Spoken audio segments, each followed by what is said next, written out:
Assalamualaikum dan hai, saya Nur Aminah Husnamillah binti Nazri. Nombor matrik saya 2022996739.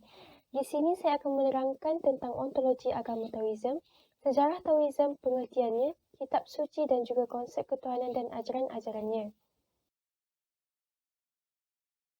Jadi, apakah ontologi? Ontologi boleh didefinisikan sebagai cabang ilmu falsafah atau metafizik yang berkaitan dengan fitrah makhluk, iaitu manusia. Setiap bentuk pemikiran manusia dapat dikembalikan pada dasar. Ia dibentuk melalui istilah Yunani di mana ontos memberi maksud menjadi, manakala logo pula membawa maksud kajian, sains, teori atau fenomena yang berlaku. Ia juga merupakan sektor atau cabang falsafah yang membawa hakikat keberadaan, realiti dan berusaha menentukan sama ada fenomena sosial itu wujud ataupun tidak. Seterusnya, apa itu Taoism? Taoism ialah satu agama yang diamalkan oleh kebanyakan kaum Cina. Ia merupakan aliran falsafah yang berasal dari Cina dan diusahakan oleh Lao Tzu. Akan tetapi, Lao Tzu tidak mengulas apa-apa tentang siapakah Tuhan agama Tao. Ia hanya menguraikan beberapa cara yang boleh dilakukan untuk menempuh jalan menuju Tuhan dan kebebasan daripada segala kesengsaraan. Agama Tao masyarakat Cina kebiasaannya akan mencampur adukkan agama mereka dari pelbagai agama yang berbeza seperti Buddhism and Confucianism. Manakala konsep Tuhan adalah perkara asas bagi kehidupan manusia, kefahaman tentang kehidupan, hubungan manusia, masalah etika dan kehidupan selepas kematian ditentukan oleh pemahaman konsep Tuhan sebagai titik permulaannya. Orang yang menganggap Tuhan itu maha indah akan mendapat kesan positif pada pemikiran mereka dan akan membuang sikap angkuh dalam dirinya. Di dalam video ini, saya akan mengupas serba sedikit mengenai pemahaman tentang Tuhan daripada Taoism.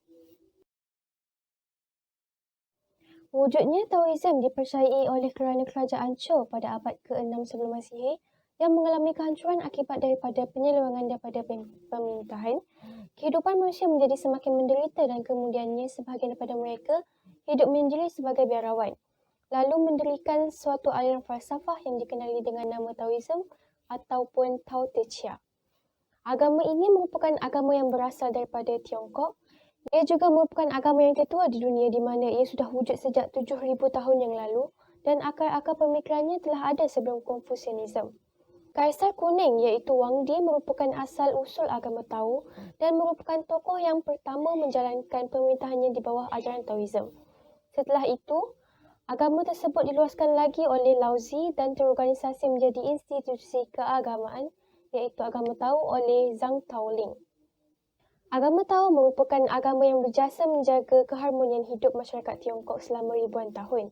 Terdapat banyak sumbangan daripada segi kemajuan sastra, budaya, ilmu astronomi, ilmu perubatan, falsafah dan juga cara pemikiran masyarakat Tionghoa, tidak kira di mana mereka berada.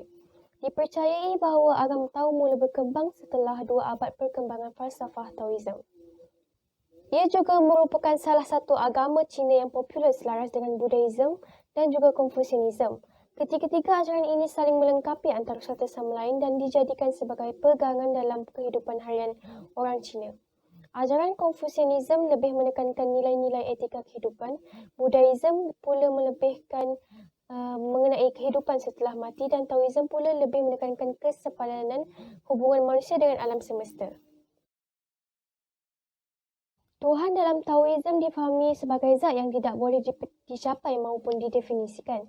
Sekiranya sesuatu itu dapat ditangkap maksudnya, maka ia bukanlah Tao sebenarnya. Oleh kerana sifat Tao yang transcendental, maka Tao merupakan dasar dari segala yang ada.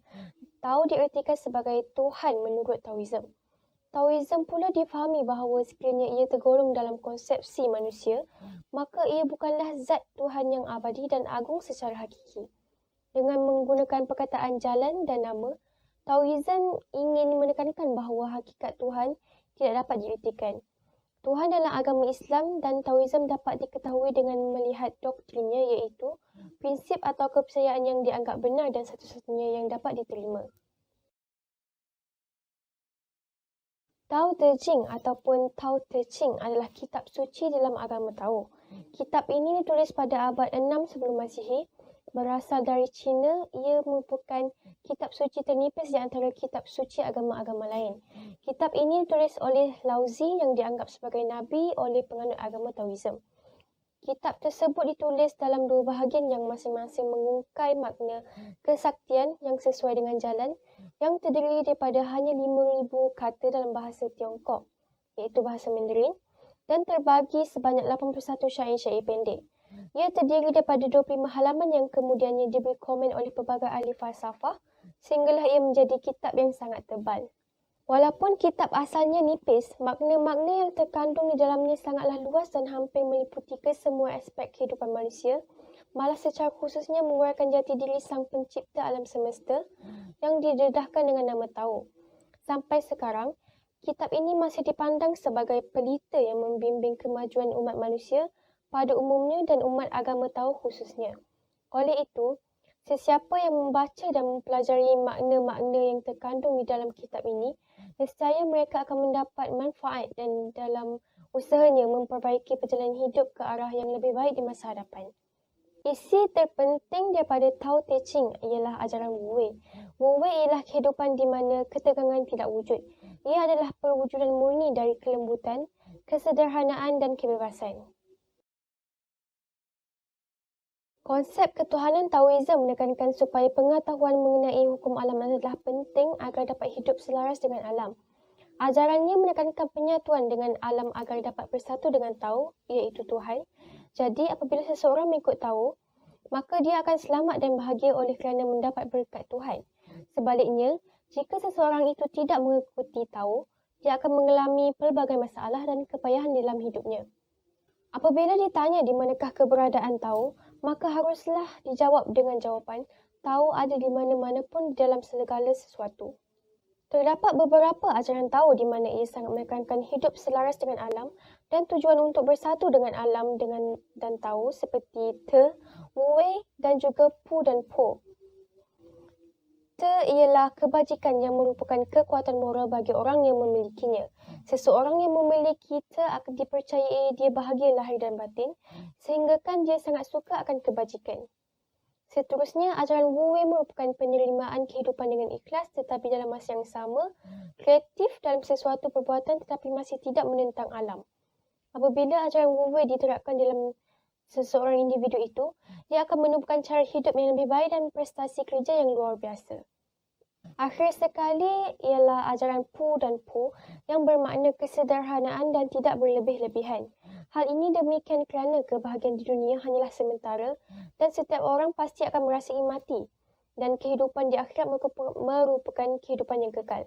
Jadi kita haruslah menjaga tingkah laku biar berpada-pada dan tidak melanggar ajaran Tao supaya mendapat berkat Tuhan di akhirat kelak, di mana bertindak dengan ketentuan-ketentuan jalan di dunia sehingga dapat merasakan hidup dalam dirinya. Manusia yang telah sampai ke akhirat disebut sebagai manusia suci di mana mereka telah menyatu dengan Tao, iaitu Tuhan. Mereka diartikan juga dengan penjelmaan atau tanda dari Tao kerana dia telah mencapai kesempurnaan. Kesimpulannya, boleh dilihat bahawa model ketuhanan Taoism adalah berdasarkan jalan. Ia tidak banyak berbeza dengan agama Islam di mana kedua agama memahami bahawa zat Tuhan sebagai yang tidak boleh ditangkap dan terdefinisikan. Tao iaitu zat yang diagungkan adalah sesuatu yang maha halus. Jika sesuatu itu dapat diartikan maksudnya, maka ia bukanlah Tao yang sebenarnya. Tao boleh dikenali dengan fenomena-fenomena alam seperti angin yang tidak dapat dilihat oleh indera manusia, namun dapat dirasai kehadirannya. Tanpa mengkonsepsikan tentang zat sejati angin, manusia dapat mentakrifkan sifat-sifat angin sebagai contoh bagaimanakah angin kencang, angin sepoi-sepoi bahasa, angin ribut dan sebagainya. Ajaran Taoism juga ajaran yang lebih menekankan perbaikan akhlak umat manusia yang sudah rosak untuk menjadi seorang individu yang bijaksana sekaligus memenuhi tujuan akhir dalam kehidupan di mana penyatuan dengan Tuhan untuk mendapatkan kebahagiaan yang kekal. Kitab suci Tao Te Ching menjadi panduan utama di mana ia mengandungi falsafah, hikmah dan jalan hidup yang merupakan ajaran Lao Tzu.